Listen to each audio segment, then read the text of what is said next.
Amontonar piedras es algo que se viene haciendo desde hace miles de años. Amontonar para allanar y limpiar los campos, pero también para separar, para proteger, para construir.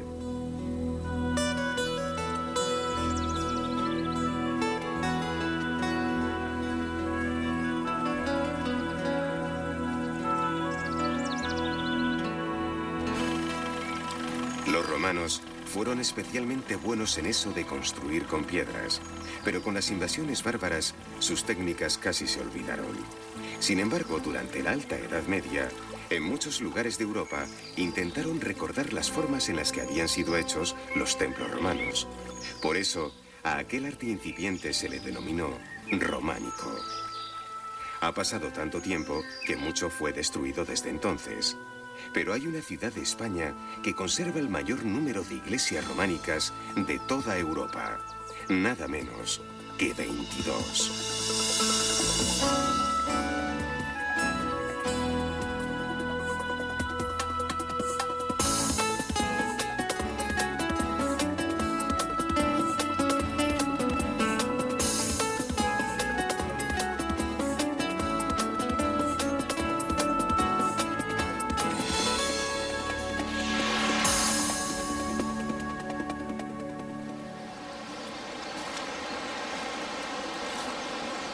El origen de Zamora es la de un pueblo prerrománico denominado Baceo.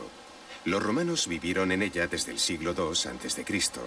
Llegó a ser un importante asentamiento visigodo.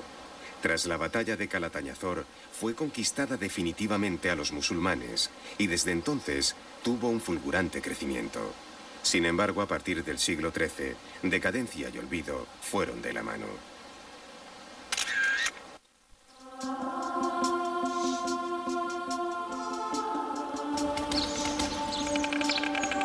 En la Alta Edad Media, la vida era muy insegura.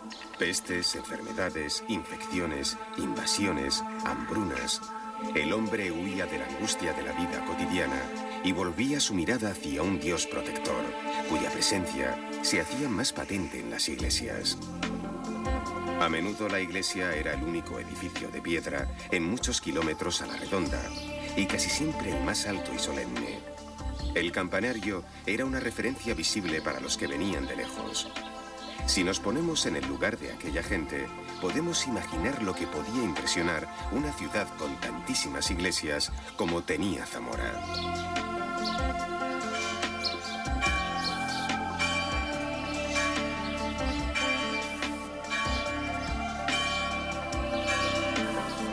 Las iglesias de entonces eran toscas y fuertes, y eran lugares defensivos del mismo modo que lo era un castillo o un muro. Aunque en este caso protegían de los malos espíritus, de las calamidades e incluso de la persecución de la justicia.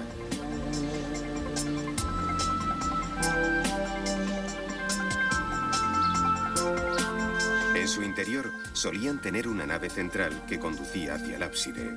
Allí solía estar el altar, que salvo excepciones, siempre estaba orientado al este. El arte constructivo era románico, pero el gótico estaba ya a la puerta. Muchas de las iglesias zamoranas suelen ser altas y estrechas, de modo que el efecto óptico es que eran muy estilizadas, con mucho espacio por encima de las cabezas, algo que inevitablemente obligaba a mirar hacia arriba y sugerir la presencia invisible del mundo espiritual. Al igual que los puentes, la presión lateral sujetaba las piedras de la zona central. Pero como las bóvedas tenían demasiado peso, a alguien se le ocurrió que lo mejor era tender unos cuantos arcos sólidos, rellenar la distancia entre unos y otros con materiales más ligeros y colocar contrafuertes laterales en los puntos de la pared en los que recibía más peso. La cosa no debía estar mal ideada, porque hoy, después de 1000 años, las iglesias siguen aguantando sus pesadísimas bóvedas.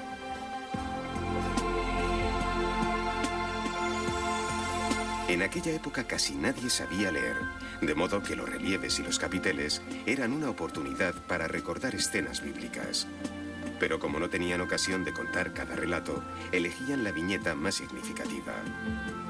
En este caso, sobre la tumba, es posible ver sobre el cadáver la representación del alma acompañada por 2 ángeles.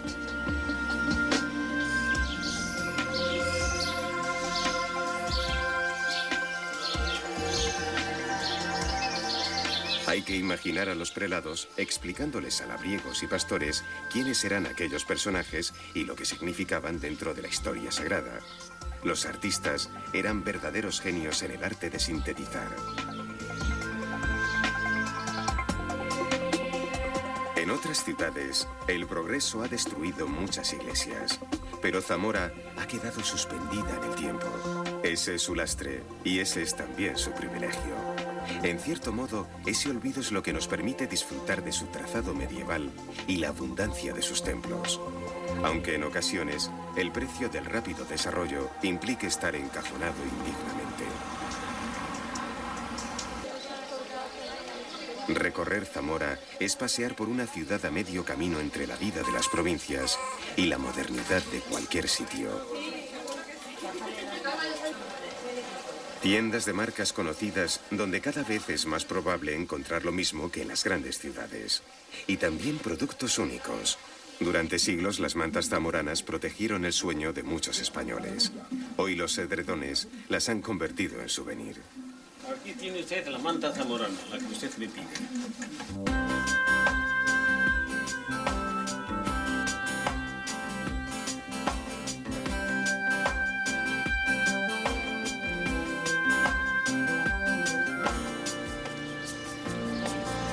Calles peatonales, hervidero humano a media tarde.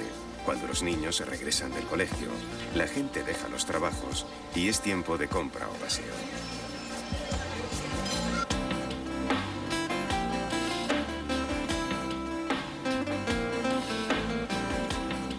La ciudad está orgullosa porque algún que otro campeón del mundo de piragüismo nació en Zamora. Durante la Edad Media, el río Duero fue verdadera frontera. Su abundante caudal no era fácil de franquear y Zamora quedaba bien custodiada por el sur. El sur era tierra de moros, de ahí la vocación de la ciudad como bastión cristiano. Las rehabilitadas aceñas parecen barcos de piedra enfrentados a la corriente. En ellas se molió el trigo y además se consiguió transformar la fuerza hidráulica en mecánica.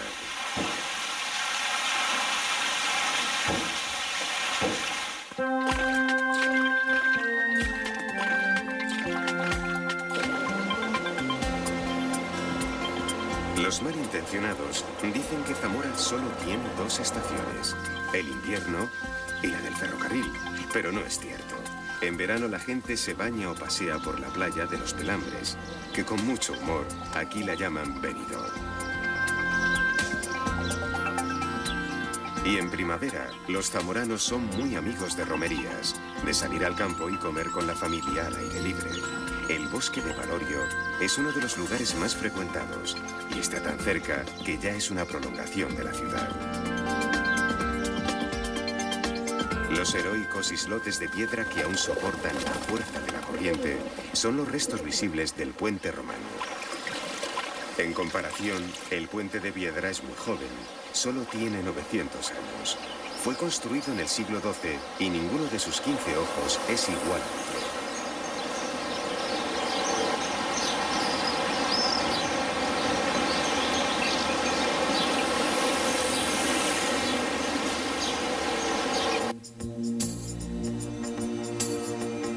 Durante décadas, la estatua llamada del Pero Mato guardó el puente, pero cambió de sitio. Mientras que el original está en el Museo de Zamora, su copia vigila la ciudad desde el cielo.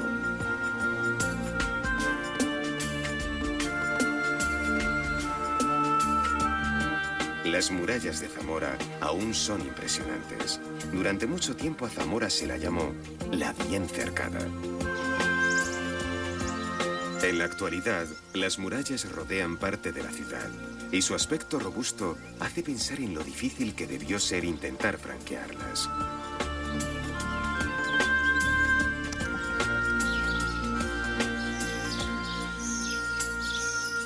Estudiantes de artes y oficios hacen prácticas cerca de las murallas y algunos retratan el castillo que sirvió de protección ocasional para la población.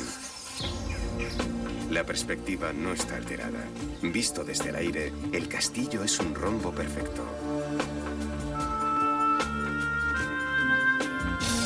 La Catedral de Zamora es la proa de la ciudad en su singladura sobre el Duero. Su magnífica fachada trasera es románica. Sin embargo, la frontal es muy posterior y se abre a una inmensa plaza. Destaca la torre, una torre de 33 metros de doble utilidad, eclesial y defensiva. Pero aún llama más la atención el originalísimo cimborrio que ilumina como una linterna el cruce de la nave central y el crucero. Se trata de una obra sin paralelo en el arte medieval. Semiesférica, peraltada, con 16 ventanas y decorado con escamas de piedra. Su impactante belleza de influencia oriental fue imitada por varias catedrales y colegiatas.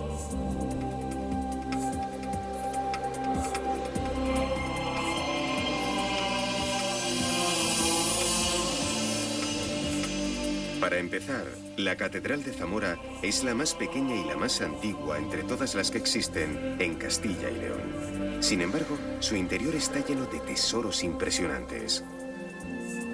En piedra destaca la tumba del Doctor Grado, uno de los mejores sepulcros murales del último gótico español.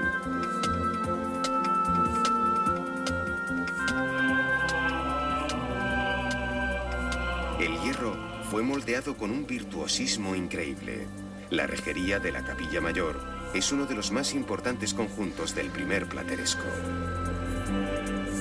Parte de su tesoro está en telas y sedas con sus maravillosos tapices flamencos.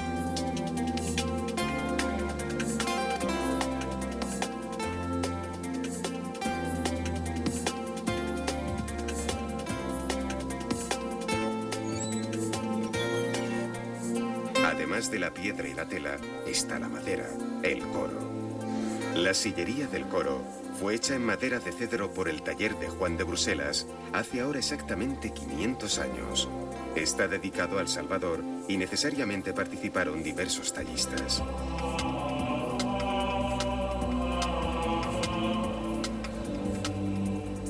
Bajo el rigor y solemnidad de las tallas de profetas, patriarcas y reyes, en lugares pequeños y que no estaban tan a la vista, tales como las misericordias y brazos de la sillería, hay un conjunto de figuras profanas, algunas de las cuales son verdaderamente sorprendentes. Algunos conjuntos son escatológicos, otros sarcásticos, pero todos ellos muy imaginativos y bien trabajados.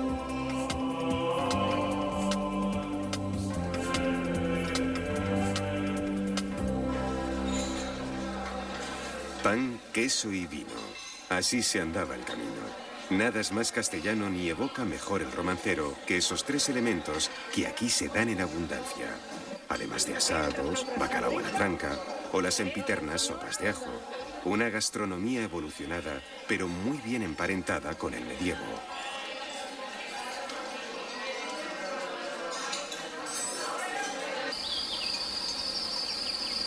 Los corderos recuerdan una de las principales riquezas de Zamora. De ahí la lana, sus mantas y sus reconocidos quesos de oveja.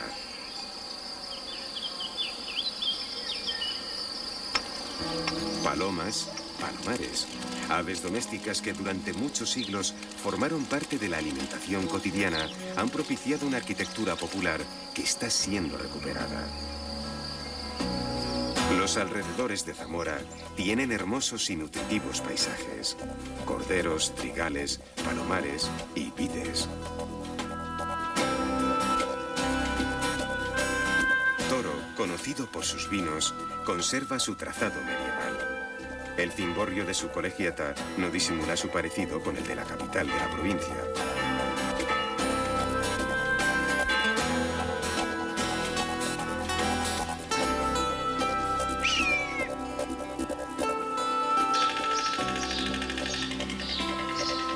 Las lagunas de Villafáfila ocupan una extensión de 500 hectáreas. Desde el centro de interpretación es posible contemplar la vida natural sin perturbar demasiado su entorno.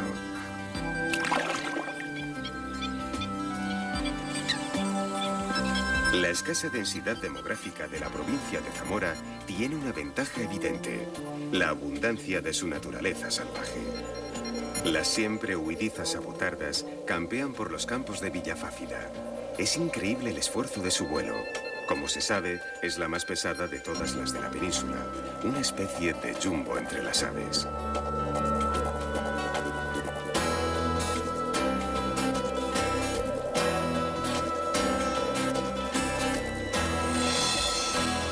Navegaremos en aguas internacionales hispanorusas. Pedimos la colaboración de todos para mantenerse durante el recorrido en completo silencio. Hablará solamente el guía, de esta manera mantendremos la locución lo más baja posible. Y también en este sentido... En los arribes, el Duero abre una grieta magnífica entre España y Portugal. La inaccesibilidad de los acantilados hace de estos un entorno casi virgen. El barco que recorre los arribes constituye un punto de vista privilegiado para observar aves en su entorno natural.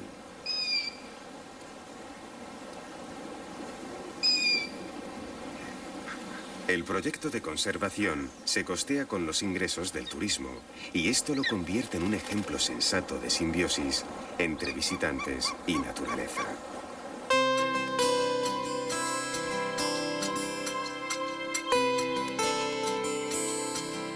Si regresamos a la ciudad, podremos advertir que además de románico, hay mucho más. Gótico civil del Palacio de los Momos. Misteriosa coincidencia que en lo que desde hace poco es Palacio de Justicia, el adorno principal diseñado en el siglo XV sean cadenas. El Ayuntamiento Viejo es el mayor palacio renacentista. Enfrente está el nuevo. De hecho, la Plaza Mayor marca el nexo entre la ciudad vieja y la nueva.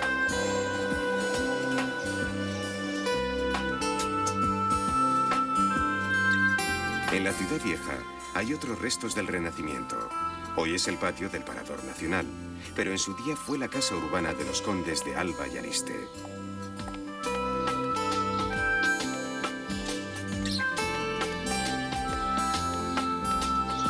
Al pasear por callejones estrechos que un día fueron judería, no se puede dejar de pensar que la ciudad tuvo hasta 19 sinagogas, aunque la intransigencia de los reyes católicos fue la razón de que no haya quedado ninguna.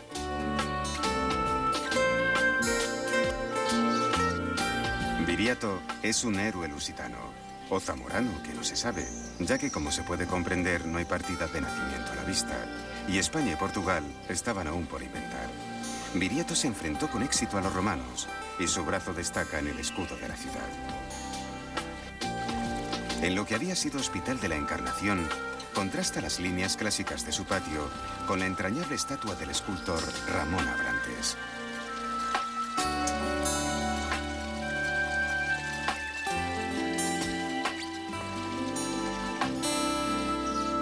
Una discreta ola de riqueza vistió a la Zamora de final del XIX y principios del XX. La calle de Valborraz bien podría ser una cuesta en una ciudad centroeuropea. Sus tiendas y viviendas hablan de calidad de vida y buen gusto.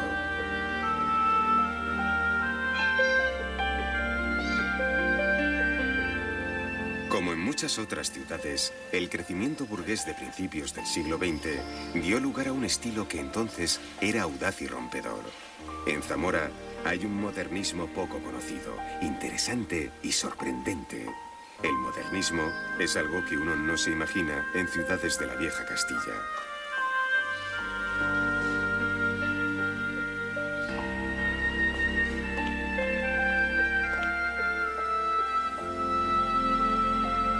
Viaje de ida y vuelta.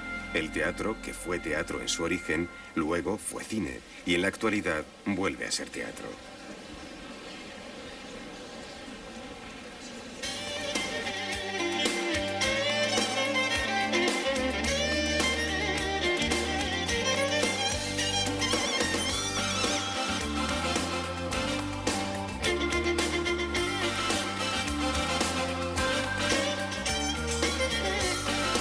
Universidad, campus de Zamora que administrativamente pertenece a la Universidad de Salamanca.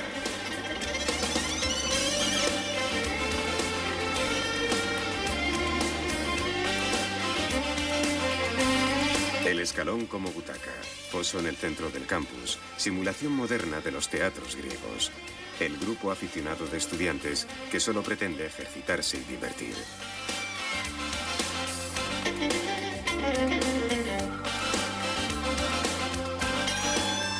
Zamora es una ciudad pequeña. La bella adaptación de lo que fueron unos grandiosos cuarteles no parece que se corresponda con el número de alumnos.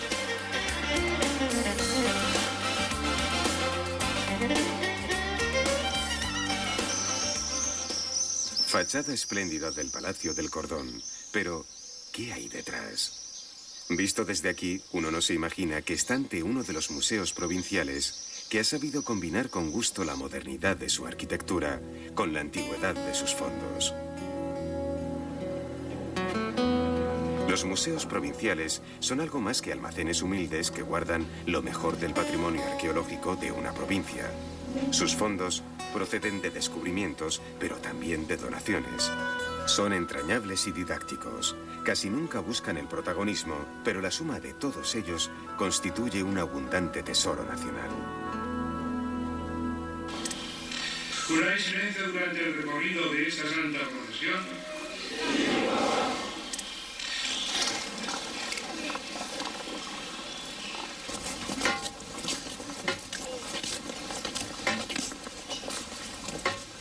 Sobriedad, seriedad. Si en todas partes la Semana Santa es la conmemoración de una tragedia, en estas calles se siente la tragedia como propia. Es imposible escapar del aliento contenido de la ciudad entera. Todo permanece sobrecogido, expectante, como una exhalación detenida. Si la Semana Santa de Zamora es una de las más conocidas y famosas, lo es en especial por la actitud emocionada de sus habitantes.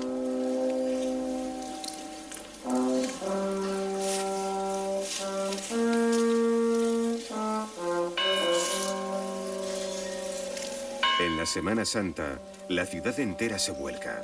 De 70.000 habitantes, más de 35.000 salen en las procesiones. Réstense los ancianos, los enfermos y los niños. No es difícil hacer un cálculo y saber que es la ciudad entera la que vibra bajo la luz de los sayones. Lo que aquí impresiona y eleva el pálpito es el sentimiento colectivo que durante 7 días recorre la ciudad como una ola. Una lenta ola de dolor contenido que empata directamente con la que se representa. En Zamora la Semana Santa es sobre todo un estado de ánimo, solemne, catártico, preso de sí mismo y apropiado. La identificación es tan auténtica que no solo llega a ser la conmemoración de una pasión, es pasión en sí misma, llanto, arrebato, sacrificio y calvario.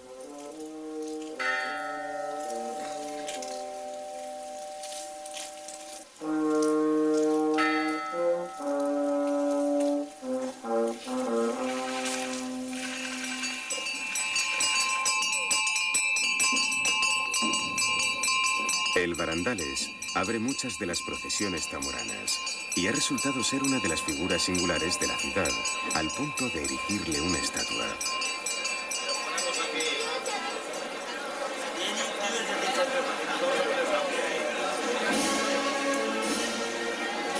Los Cristos y las vírgenes se veneran en cada iglesia, pero se ha ido más allá, construyendo pasos que corresponden a momentos cumbres de la pasión. Son escenas en 3 dimensiones que están construidas siguiendo los cánones de la escenografía barroca, formas que nadan entre el realismo y la exageración. Pero muchos pasos son de antes de ayer. Algunos han sido construidos hace muy pocos años.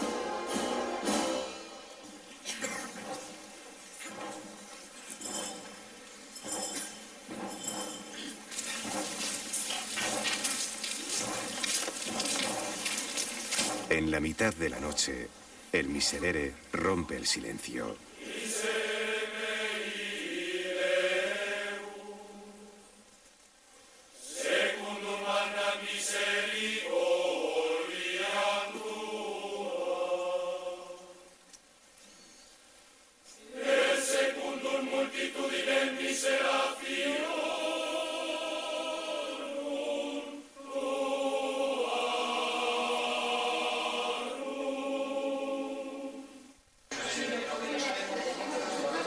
Del amor a la tradición surgió este moderno museo de etnografía de Castilla y León.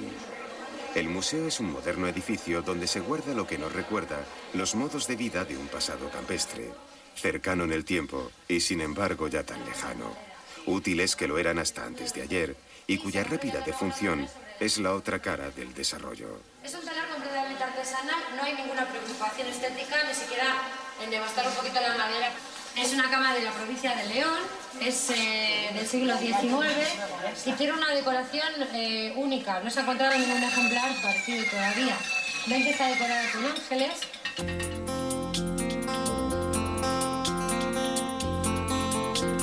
En lo que había sido las ruinas de un cenobio franciscano, la Fundación Rey Alfonso Enríquez, dedicada a fomentar proyectos culturales y científicos entre España y Portugal, hace virtud de la convivencia arquitectónica extrema, insertando lo histórico en lo moderno, dignificando la ruina, enmarcando sus líneas. Otro ejemplo. Hoy es un moderno hotel y antes había sido fábrica de alcohol y mucho antes fábrica de luz. Fíjense, parece un título poético. Fábrica de luz, tan poético como la bóveda de su restaurante.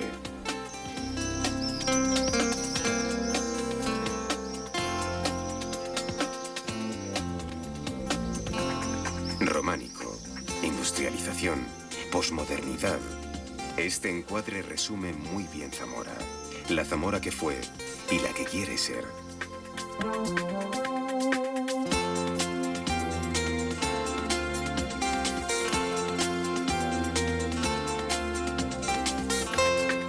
Alguien se sienta en un banco y escribe a su amigo, tal vez para enviarle algunas notas breves que hablen de esta ciudad.